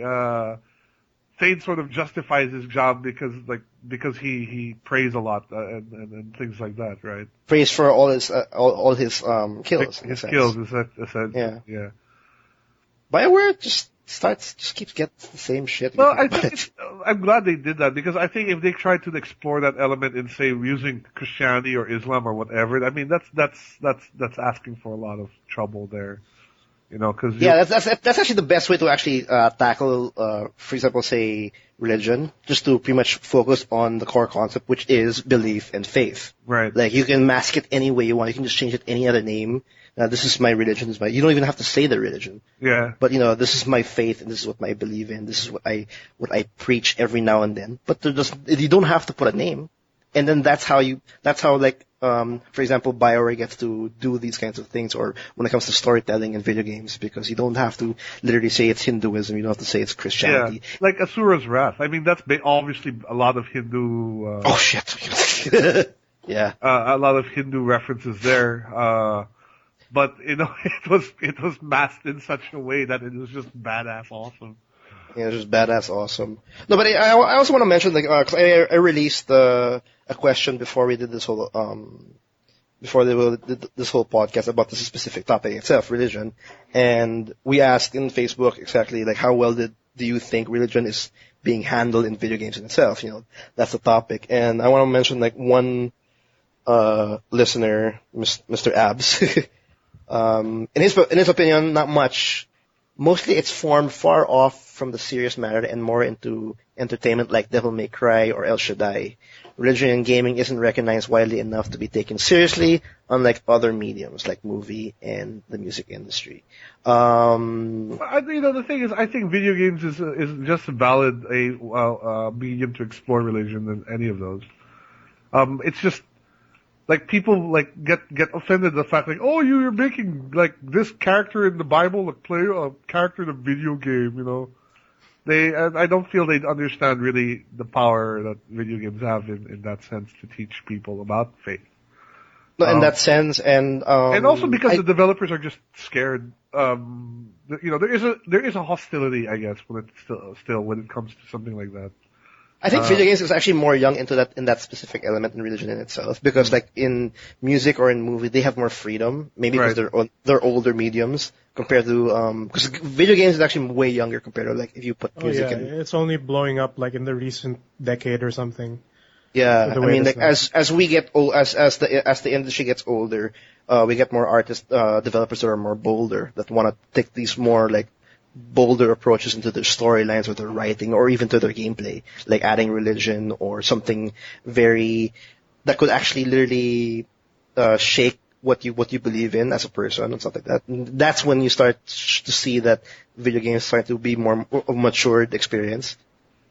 I'm hoping that eventually we'll see some really cool games that really take the effort to explore a lot of the more deeper elements of faith.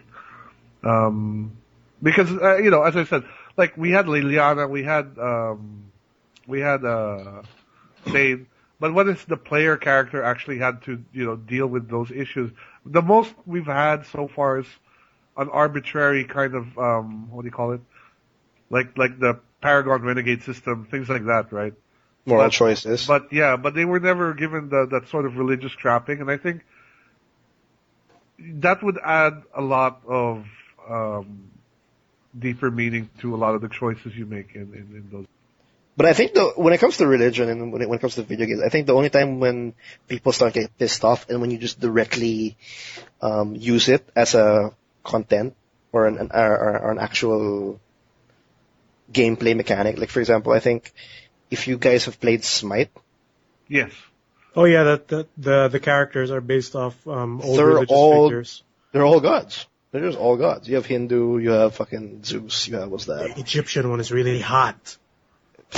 Yeah, stuff like that. Stuff like that. Like how they interpret a certain. But these are religions that no one like follows anymore. Like that's what I mean. Like it's not offensive anymore to use these dead religions basically because no one gives a shit anymore.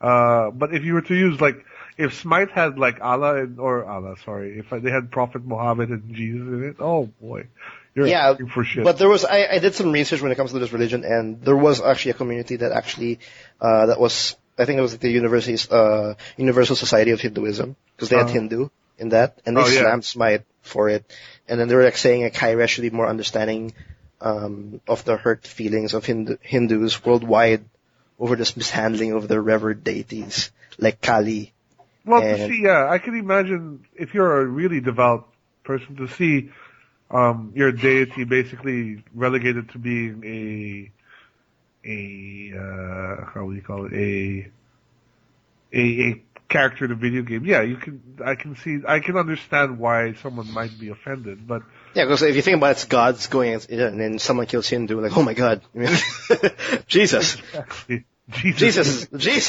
Sorry, I just said Jesus after that. That's so weird. But yeah, that happened, and they were asking like Hindu and Kaya to be removed. But of course that won't happen. But they will get those kinds of reactions when they treat those specific deities in that form where, well, in Smite's case, they fight to the death. Right. Something like that, to some degree. And they're and the characters in Smite are very much caricatures also. Like I said, the Egyptian girl, I forgot her name. Like, she has a lot of side boob showing everywhere. Oh yeah, they do. There's a lot of revealing, like, stuff. Yeah, a lot of their character designs, like a few have been pulled back, I think, because of it was too revealing and all that, and they had to be redesigned or outright replaced in some aspects. Yeah. But is there a game though that's like straight up just a religion game? No, I was about to ask you guys, like, because we've been talking about real religions in video games. But what about just the concept of religion in a video game? Or how it's that's what I mean. Like with Dragon Age, we had the Chantry. We have and it has its own religion, significant to its like lore and all that, diba? That has a little bit resemblance of specific religion. Oh, sure, it resembles, but like in its own world, like, diba? Yeah. Because it's hard to make up a new idea of a religion, diba? So like, of course, they're gonna get inspiration from others. But like just how like a game will have its own religion made up or something, because like I'd say Dead Space has a very interesting one. Oh shit! Remember right. the Church of Unitology? Right, that's true. Yeah. Because if you guys have played Dead Space, that's all based off a religion, and they went apeshit crazy. And like it factors into like how characters will act at certain points in the game sometimes, or like why these characters do these certain things, etc., etc. That's right, Dead Space. Where you not only fight the monsters, but you also fight people because of that. Yeah, because of their belief. Because like for those who haven't played Dead Space, it's not really a big spoiler. We have a religion there in that world where they worship this specific this object. It's called markers. Markers, yeah. That's just the spiral stones that they found in space. And these markers are what making these monstrosities in Dead Space. And they are trying to like this religion is trying to apply that to like different places in the world, like just to spread, I guess, the markers. They believe that these markers will save the human race. No, or it's either that or we're meant to evolve. That's our next evolve into those. What are those monsters called? Necromorphs. Necromorphs. Or... Yeah, awesomorphs. I'll call them awesomorphs instead. They are awesome. I'll play Dead Space again. That's true. Religion. Damn it. I totally forgot the whole concept of Dead Space. It's just when you ask that question on Facebook, the only example I could think of was Dead Space. Because I'm sure there's other games that have well implemented concept of religion in it. Yeah. But Dead Space stuck to me because I played the rail shooter one on Wii that also came out on PS3. Right. Yeah. Right. Dead Space Extraction. And like characters like near the end especially would start acting out because like, oh shit, he's a unitology believer and all that, and he starts stabbing you in the back and all, etc. Then he starts sprouting all this religious nonsense about the markers, and that actually piqued my interest in the series. Because up until that point, I had not played any of the Dead Space games. Of the original, like the first three and whatnot, you just went straight up to the side. Dead Space also got one animated movie, which I think is also considered canon because it takes place before the events of the first game. Similar to Extraction and all that. And I think Dead Space handled unitology, their religion thing, very well, because you had people who were they really believe that these markers would save them or have them evolve into those hideous monsters, etc., and all that. Yeah, it's really like strong belief to the point that they don't mind the killings and whatnot, and how strong they wanted to support. They believe in aliens, man. They believe in aliens, but I like the fact that you included Dead Space. I totally forgot about that franchise. But I was also another one that when I was thinking about this, that Silent Hill was also somewhat related in terms of like religion. I think later towards the second game or the third game. Well, where isn't Silent Hill mostly parang Christian pa rin? Is it? Because because I totally can't remember the story, but I remember they have a group where I totally forgot. I think the movie we're talking explains about even more. the first and the third game where this is trying to resurrect a demon or something through the baby. Yeah, right. Like I think that's the origin of of Silent Hill. Like there was some kind of correct me if I'm wrong. I forgot the story, but it's something to do with at least. Yeah, it had something to do with like some kind of ritual or some kind of summoning, and one thing led to another, and something horrible happened, and it created terribly wrong. Yeah, something terribly wrong, and it happened during I don't know, like a coal mine collapse or some volcano. That's why there's like ash and whatever in Silent Hill, and I don't know, but Silent Hill, I remember it's greatly supported with some belief of a religion. Just I forgot which one. I have to play the Silent Hill games again. Damn it! Just to. No, but I think it's just basically still Christian because you're basically fighting demons in Silent Hill, diba? More or less. Yeah, like in 4, you have a hole in your bathroom that leads to hell, like just straight up hell. Oh, was it hell? Okay, I thought it was going in another room. That seems to be the only element of Christian mythology that they do a lot of. That they have like regular churches, like Christian churches. No, but what I mean to say is that they regularly use the demon imagery in a lot of video games. Yeah. Without really. I'm guessing because that's the most popular in terms of. Well, and it's understandable too. It's the bad aspect of you're fighting against it. It's like why no one cares if you put Nazis in the game because they're Nazis, right? Nazis. It's like the most common fucking enemy in any. That and Russians. Russians, yeah. By the way, I watched Taken 3. There are Russians in it. They were in the. I don't want to spoil it, but I'm just saying they were in America and they found a way to put Russians in. I just don't know how. Just like anyway, Dead season 2. I'm just waiting for the movie when there's like jihadi Russians. That's just like everything jihadi skinhead Nazi Russians. Or Chinese Russians, just fuse them all together. I'm still just like baffled, like, oh my god, they found a way to put Russians in this movie. He's just in the U.S. Yes, Barich. It's so funny. Oh, another thing, goddamn, that's right. What about BioShock? Yeah, we'll mention that. BioShock Oh, sorry, okay, you already did, okay. I just realized it. Profit, blah blah. In BioShock 1 and 2, it was, Ryan. Was it Ryan? Yeah, Ryan. Andrew Ryan. He wasn't considered as a god. He was considered as like an inventor or like a leader. Yeah. But in BioShock Infinite, based on the story, the founding he was straight up gods, the founding, like not founding father and like a fucking pope-ish. No, but kind of how they revered like George Washington, Benjamin like Franklin, and those characters. Yeah, he was like a saint. Yeah. And.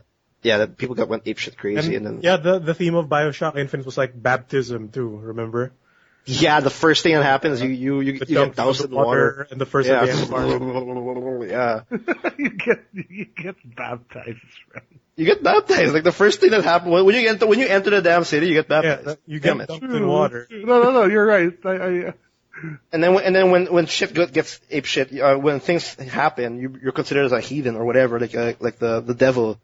And then, that's when they shoot you. Remember, guys, there's always a lighthouse. There's always a lighthouse. Yes. There's always a lighthouse. Always straight up goes for it. And I don't know if there's any other examples. It's just coming out now. It's weird, really enough. It's coming out just now.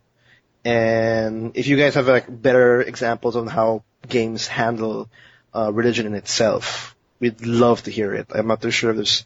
Or like, how far can it really be taken? Like, where do you think you draw the line? Do you think does South Park: The Stick of Truth have? Did anybody play that game?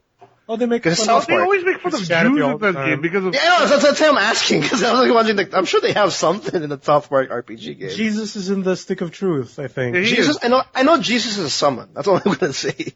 He's a summon. Yeah, is Satan also there? Or I don't remember if Satan's in it, but well, maybe not. But Satan was a regular, character in the show. Well, so was Jesus, actually. Movie. And then they make fun of Kyle's mom. I don't think you can really blame the South Park game for that, because they're just basically just South Park humor.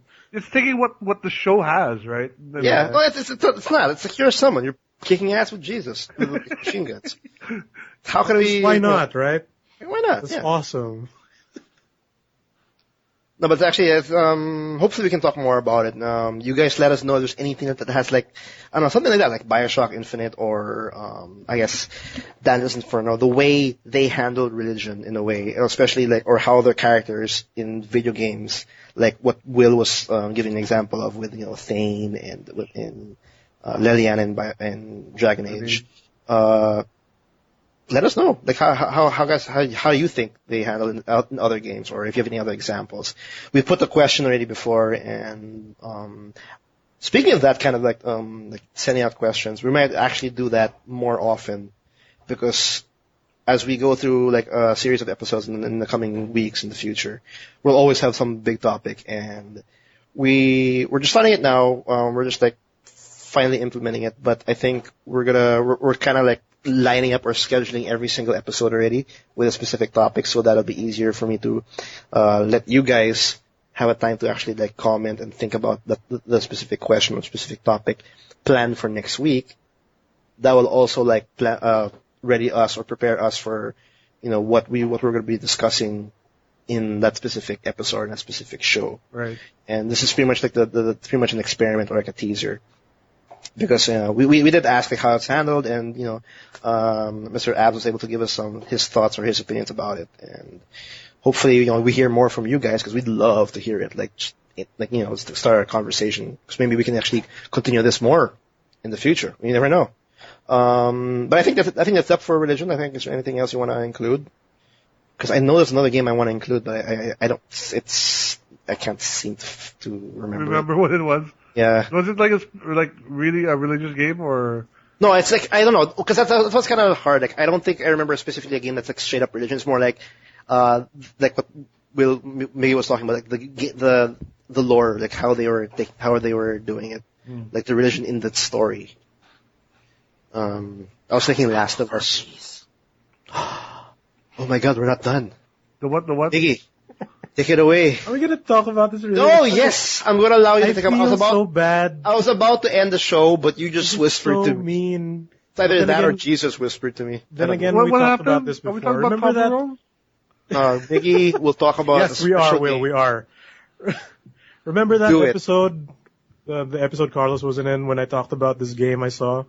Oh yeah. That's officially out on the Android marketplace. If you're interested. Oh, it's officially out. Oh yeah. Okay, wait. No. What is it first? Let the listeners know what this glorious thing found. This is the title. The game is called. Yes, the IGDA. Sorry, but yeah, it came from that event. So go ahead. No bias here. All right. Yeah. So the game's title is called God's Battle for Peace. God Battles for Peace. I'm sorry, where the battle has an apostrophe S in the title. Officially. Okay. Where you take control of one of three religious figures. You can choose whoever. I think it was Jesus, Buddha. Muhammad, and Buddha. And it's a top-down shmup. Shoot 'em up. Yeah, if you youngins don't know what that is, it's those top-down plane shooter games. Where you move bullet around, hell dodge and all the that. bullets. Yeah. Yep. And if you choose Jesus, he shoots out rocket-propelled crosses. How cool is that? At Satan, basically. There's only one enemy sprite. It's just only one. One. It's just straight up Satan. There's no birds to fight against. No, nothing else. Okay. Occasionally Satan will drop power-ups, and depending on who you're using, it will change. So, Jesus would get words like humility and all that, and the more power-ups he gets, the more shots he has. So the one cross would become 3 and eventually 5. That's spread out. and it never ends until you And there's die. no ending? Nope. There's no ending? You just keep going until you get the higher score, and then share it on your Facebook. I'm playing as Buddha. You can Or what's the choices again? Jesus, Buddha, Muhammad. Muhammad, and lang, yeah. I think Jesus is a little bit too OP, so. Jesus OP. They all have the same life bar, so. Oh, okay. The same. Again, I'm not trying to be mean, but like this is just absurd. Like the guy who was demoing this at the IGDA event, the 1 year game challenge. Yeah. He was saying like this game is meant to promote friendship between different religions. I'm doing that hand gesture when you sing "Welcome to the Family," if you guys know what I'm talking about. I cannot do. But you know what? This is an example of like how religion was treated at certain points in gaming. Do you remember like those old Bible games on the NES with like no baby? Like, the Moses game where you can just throw the baby in the river. Yeah, that's that one. The one park where you have to collect animals. Or have you seen that? There are games out there where you get to throw around baby Moses. Oh yeah, and if you throw him in the water, it's game over. Yep, exactly. Because he flows down the river. Really? Yes, and we're talking about just one NES game. Like it's a bunch of different religious. Oh, please games. tell me there's a game called Bible Adventures. Please. That's the one. That's the one. That's the title. Bible Adventures. Oh, we're talking about Bible Adventures. Oh my god! Because it's like a perfect name for that shit. That's what it is. I'm sorry, did I say shit? Oh my god. This is so, oh god. Okay. There was another Bible. Oh, I game. see it now. I see it. I see it now. Oh god. Bible Adventures. Bible Adventures is the thing that came out. You learn something every day. Okay. Like, I'm sure it was fun throwing Moses not in the water, but it's game over. Okay. Okay. Yeah. So Bible Advent. Wow. So I guess there are different ways to implement like religion, like straight up like game. Straight up on boat. Or I actually want to play that. If they actually make a Moses like up, let's round them up the animals. Dude, imagine a Moses character action game where you could split water as your and it's Russell Crowe. Yeah, then you can turn your staff into a snake to do chain damage. Okay, let's stop thinking. I want to stop thinking about this. Is there anything else? I think that's it. I mean, I think we covered most of like possibly like when it comes to religion. It's definitely interesting on how, if you think about it, like these other like the games we actually mentioned, the games we actually we featured, they're actually more of an like in the early, like the one of the latest, like Dead Space, Dragon Age, Mass Effect. Oh no! Here, this is another game, a Bible game that I was looking for. Okay. Testament. The what? The what Testament? The New Testament. Just look at the YOU. The U. The New Testament. Okay. You should just look at it. There's a reason why I did not like research specifically like straight up religion games, because it's just not, I don't know. There's a lot of bad ones out there. Yeah, I have to play them in order to judge them. There was a religious game where I think you're a dude who manages a library, like where you sell like religious books, and you'll never guess what type of game it is. It's an animal racing game. Oh, somehow. I know that game. The Noah's Ark racing game. I know that game. Yeah, you like somehow the people get turned into animals for some reason. Was sort of. What's wrong with me? I don't have any religion game in my belt. I don't remember any of these. No, well, did you ever play? It's an old PC game. Did you ever play a game called Afterlife? Have you heard of that? Okay, it's an old game by title, but I haven't played that. By LucasArts, where it's a sim management game where you control heaven and hell. Like you're literally, huh? Heaven like you're and hell. in charge Let's of rock. organizing the recently deceased to going into purgatory, heaven, or hell, and then you can build structures in heaven and hell. Like, oh my god, that sounds amazing. Yeah, what the hell does the structure look like in hell? Burning towers. You make like punishment traps and all that. And you send pretty much. to... It's all tongue in cheek though. Like you have like, the gluttonous, so it's like a gigantic dining table of never-ending food, and like they're so full, right? It's, stuff like that. But no, but like think, if you can find like I don't know if it's on GOG or what, like check it out, Afterlife. It probably might be abandoned. That sounds like a real point, so maybe you can probably find it. It's an old 96 DOS game. Peter Molyneux? Did Peter Molyneux make it or something? No, it was made by LucasArts, actually. Oh, okay. Oh, wow. Okay, there's a lot of, like... Oh, I see it now. Okay. Interesting enough. That's pretty interesting. Apparently it's still on sale in Amazon. Wow. For how much? Wow, $28. Oh, wow, it's very much. Steep. Very steep. Very steep. I think I'm gonna end it here, though. I mean, that's really interesting that we're able to offend anyone else. I know, seriously. We're Googling Bible games at this point. It's pretty hilarious. We're literally doing that right now. I'm gonna end the episode 66 right here. Awesome stuff. Like I said, a while ago before we talked about the, God Battles for Peace one. We'll have a topic every single week. We'll have a big topic every single week, and I'll give you guys a chance to join in the conversation, hopefully steer it in a way based on your opinions, by throwing a question, related to the big topic. You can, we're gonna throw it in Facebook, I'm gonna throw it in Twitter, and also on our website. So if you guys wanna check out if you wanna have one little tease of what's gonna happen next week, go check them out. Too Much Gaming on Facebook, Too Much Gaming on Twitter, and of course our website, www.toomuchgaming.com or toomuchgaming.net. Sorry. But yeah, thanks for listening in. We will have an episode again next week, and next week is going to be focused solely on the event that we're going to be checking out, and that is the Manila Game Jam. For this year. We're looking forward to that one. Yeah, we're looking forward to it as well. I don't know if we're gonna do the cast right after the on Sunday or whatnot, or maybe on Saturday. I don't know. We will see. But for sure, next week we'll be talking about the Manila Game Jam. We're excited to see what local developers will whip out.